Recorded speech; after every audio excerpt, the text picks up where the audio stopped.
Aquí tenim un hidrocarbur saturat, no hi ha cap doble ni triple enllaç, per tant estem davant d'un alcà ramificat.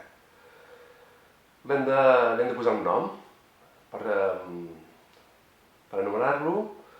El que hem de buscar primer és quina és la cadena principal. A simple vista pot semblar que aquesta seria la cadena principal, amb 1, 2, 3, 4, 5, 6, 7, 8 i 9 carbonis. Però si ens hi fixem més, si hem de començar a comptar per aquí i comencem a comptar per aquí, obtindrem 1, 2, 3, 4, 5, 6, 7, 8, 9, 10. Una cadena de 10 carbonis. Si en lloc de, quan arribem aquí, continuem cap a la dreta, anem cap a baix, tindrem 1, 2, 3, 4, 5, 6, 7, 8, 9, 10 carbonis també. Per tant, no estaríem davant d'un nonà, estaríem davant d'un decà. Ara hem de veure quina és la cadena principal, si aquesta o aquesta d'aquí. En cas d'empat de nombre de carbonis, hem de buscar la que tingui més radicals. Si agafem aquesta d'aquí, veiem que té 1, 2, 3, 4 i 5 radicals. Si agafem com a principal aquesta d'aquí, veurem que té 1, 2, 3, 4, 5 i 6 radicals. Per tant, ja hem trobat quina és la cadena principal, seria aquesta d'aquí. Per tant, ja tenim un decà. I ara el que hem de fer ara és veure per on comencem a comptar. Si comencem a comptar per aquí, els carbonis, o comencem a comptar per aquí. Si comencem a comptar per aquí, els radicals els tindrem a 1, 2, 3, trobem un radical, el carboni 4, un altre radical, el 5, un altre radical, el 6 hi veiem dos radicals, 7 i 8 i tenim un radical.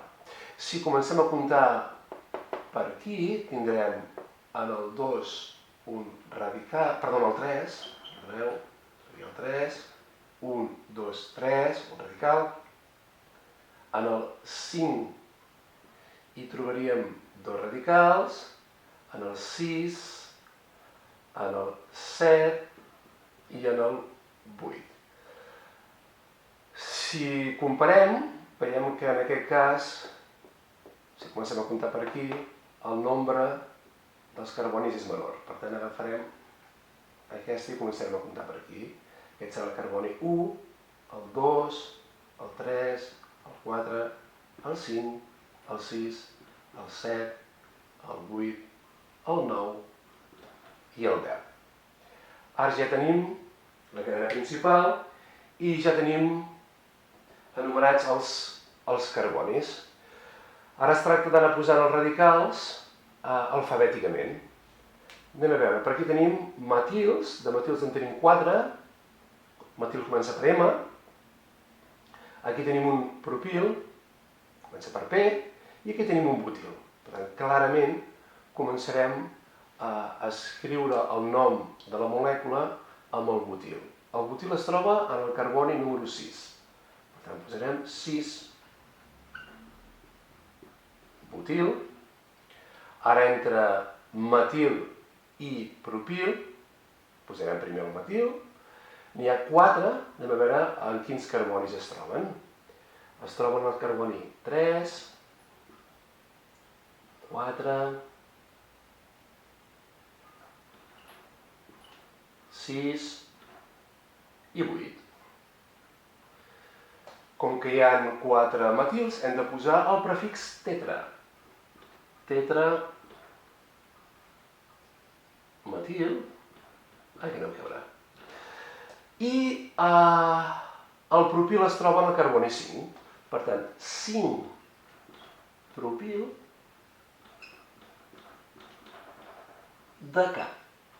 I ja tenim l'alcà anomenat.